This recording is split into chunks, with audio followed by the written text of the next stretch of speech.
Combien de fois je vous ai parlé de la mer? Nous sommes le deuxième territoire maritime du monde. Est-ce que ça n'est pas extraordinaire? La mer immense, 70% du total de la Terre. Nous avons tous les moyens de l'explorer, tous les moyens techniques, tous les moyens scientifiques, tous les équipages. De la mer, j'attends, dans l'économie de la mer, en y injectant une part des 100 milliards d'investissements que nous allons mettre dans la production, dans l'investissement, car nous allons mettre 100 milliards. Les autres disent qu'ils veulent les enlever. Ils ne se rendent pas compte. Le pauvre corps de la France, déjà si flasque, on est à l'os, eux, ils veulent encore enlever 100 milliards. Nous allons rajouter 100 milliards d'investissements pour rattraper tous ces retards. Et une partie ira dans cette économie de la mer pour produire des algues dont on peut tout faire. À commencer par ça, là. Vous ne le savez pas, c'est de l'algue. Et combien d'autres choses?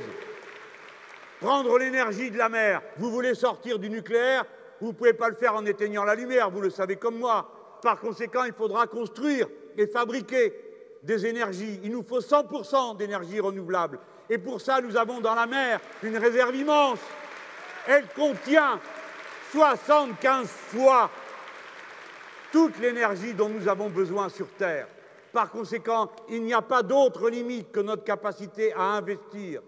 Il n'y a pas d'autre limite que notre capacité à inventer, à installer des machines éoliennes, hydroliennes. Comment se fait-il qu'au bout de ce quinquennat, il n'y ait toujours pas une éolienne en mer? Comment se fait-il que ces messieurs Macron et compagnie aient vendu absolument toutes les sociétés françaises qui produisaient des éoliennes, si bien qu'il ne nous reste plus que des CNS et un noyau de sociétés qu'on remettra au travail avec ce plan d'investissement?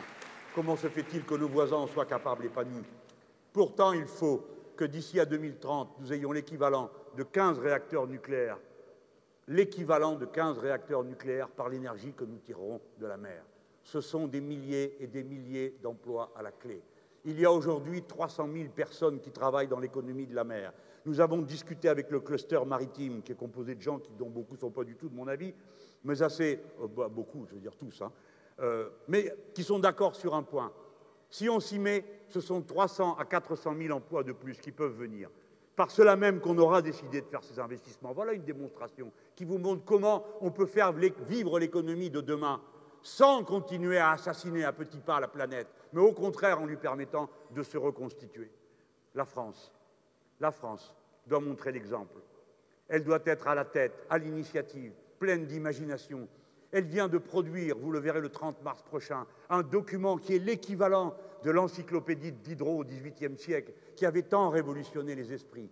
Elle va produire un document qui s'appelle les Océanides. On a mis 278 chercheurs du monde entier, de toutes les sciences, les techniques, des sciences humaines aux sciences les plus dures, comme on dit, des archéologues, des paléologues, des anthropologues, et ils ont étudié, tenez-vous bien, l'histoire de 5 millénaires sur les 5 continents pour déterminer la place que la navigation et la mer a occupée dans le développement de la civilisation humaine. Gloire à l'esprit humain, gloire à nos chercheurs, à tous ceux qui savent faire ce travail et nous projeter et nous permettre de vivre demain bien mieux encore qu'on a vécu aujourd'hui grâce à ces inventions. La France doit être à la tête des missions partout lorsqu'on veut améliorer la situation. C'est à nous de proposer une campagne internationale de dépollution des océans pour y retirer cette masse abominable de plastique qui pullule et qui empoisonne toutes les créatures vivantes. Combien de temps allons-nous supporter ça? La France doit proposer à l'ensemble de ses voisins et partenaires méditerranéens, tous quels qu'ils soient, et surtout dans le petit bassin de la Méditerranée vis-à-vis duquel nous nous trouvons, que toutes les eaux usées de tout le littoral soient collectées pour éviter que dans moins d'un demi-siècle, la mer Méditerranée, la mer des mers, la mer de tout, la mer de notre civilisation, soit purement et simplement un cloaque. Il faut réagir. Assez de déversement.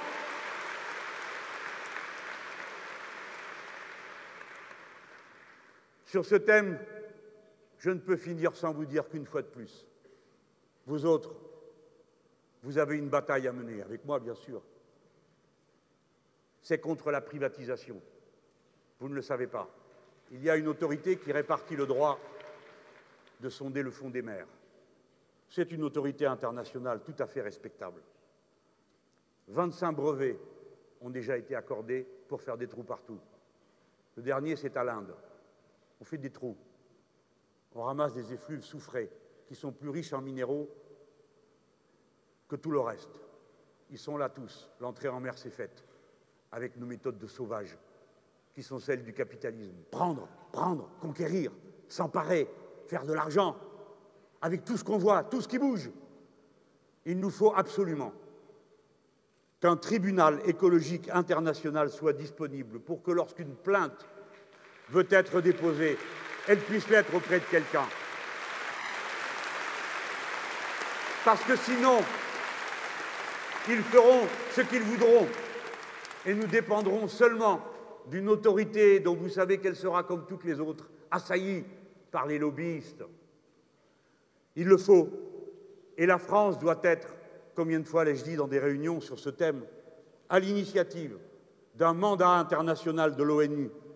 Oui, de l'ONU, c'est-à-dire du seul organisme représentatif de toute l'humanité, que souvent on moque, dont on rit des lenteurs, mais qui est pour l'instant la seule société commune à toutes les nations, et qui a une autorité, une légitimité bien supérieure aux assemblées de voyous et de voleurs du genre du G8 et du G20, qui mettent le reste du monde aux ordres.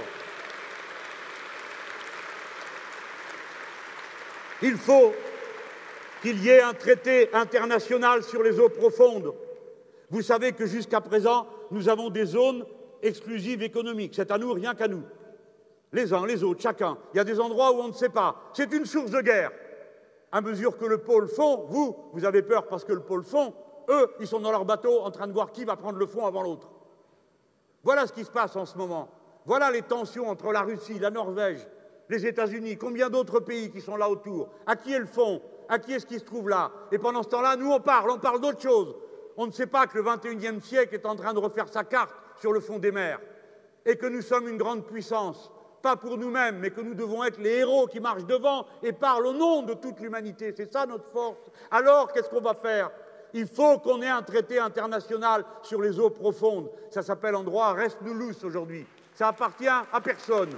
Si bien que le premier qui passe, qui prend, c'est à lui. Et celui qui veut jeter dedans, avec son gros paquebot, des sacs de poubelle, qui veut déverser dedans tout ce qu'il a dégazé de son bateau, il peut le faire parce que ça n'appartient à personne. Pour l'instant, et demain, ça appartiendra au premier qui s'en emparera. Voilà toutes ces choses dont il faut s'emparer, les dossiers qu'il faut prendre en charge, parce que dans tous ces domaines, nous sommes puissants, nous sommes forts, nous avons la technique. Je vous ai parlé de la mer, il y a 10 niveaux d'intervention dans la mer pour aller jusqu'au fond. 10 niveaux d'intervention humaine, 10 niveaux d'excellence. Eh bien, dans les 10 niveaux, il y a des champions français qui savent traiter les problèmes. Depuis le fond, pas toujours pour la bonne idée, faire des trous, jusqu'à la surface. Partout, nous en sommes capables. Si bien que nous avons un devoir, le faire et partager. Pas garder ça pour nous, pas garder notre savoir rien que pour nous. Il faut que nous ayons, comme je vous l'ai dit tout à l'heure, pour associer les pays qui, pour l'instant, n'ont pas encore les cadres ni la capacité de participer à ce nouveau grand festin de l'humanité. Il faut que nous ayons une université internationale des métiers de la mer, ouverte à tous ceux de tous les pays qui veulent participer avec nous, et notamment les pays francophones, au développement de ces activités. Parce que tous les peuples du monde ont besoin d'un accès à la mer. Parce que tous les peuples du monde ont besoin de comprendre ce qui s'y passe pour qu'ils s'en sentent tous co-responsables.